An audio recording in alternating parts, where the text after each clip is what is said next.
How to change your Instagram picture. Hi guys, welcome back to another episode. In this video, I'm gonna let you know the ways to change your Instagram picture. So to do it, you have to go ahead and open up your Instagram application, and this is basically how it's going to look like. So right on this page, go ahead and press on the profile icon. Look right on this page, click on edit profile.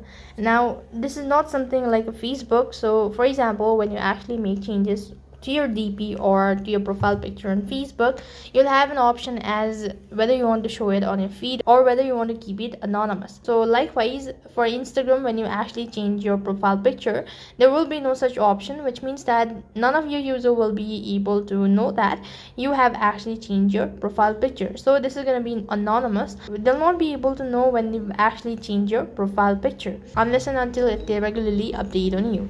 So the easy way is to just press the edit picture or avatar button. Here you'll be able to find different options, either import a new picture or import it from your Facebook, or if you want to completely remove your DP, then click on remove current picture, or you could also post an avatar.